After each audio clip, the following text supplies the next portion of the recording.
Good morning Philippines, good morning world, good morning YouTubers. So I'm here again, all the way 2024. Yun ang menu ko for today. So tapos na ako nagsaing kanina maaga pa kasi yung dalawa kong pamangkin, itamad kasi kumakain na nga lang, tamad pa rin.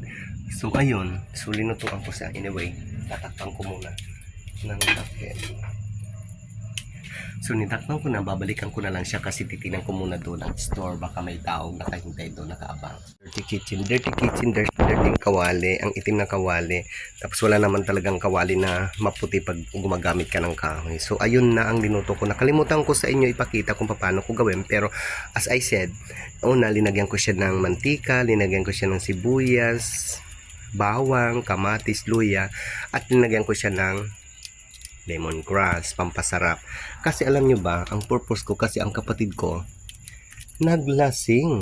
Diyos ko, naglasing siya. So, yan, bumili siya ng isda, pinatula sa akin. Hindi ko alam kung anong pangalan ng isda na ito. Basta masarap siguro yan. Kasi masarap ang luto ko pag ako. Pag ako nagluluto, masarap talaga. Lahat pag masarap ako, yon. Tapos lagyan natin ng gulay. Instead of pitsay, ito ka rin paling paborito niya to eh. Itong ano na to. Siguro pitsay din to eh. So pitsay. So ayan.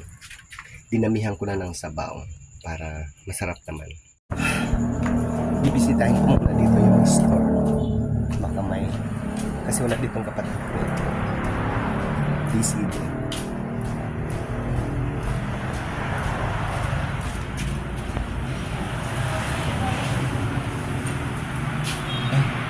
Walang tao.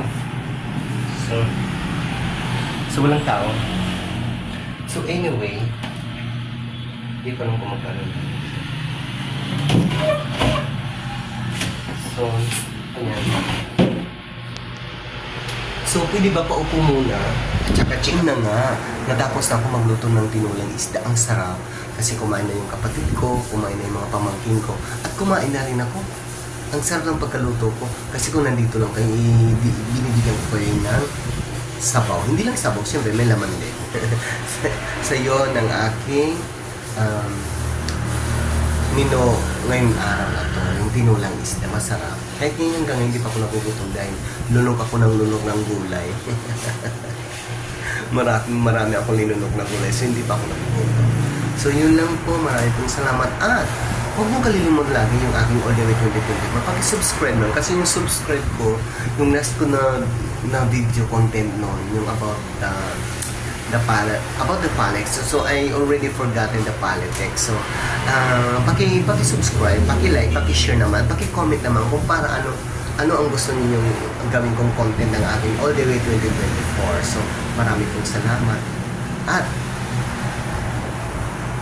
magandang araw at magandang linggo today.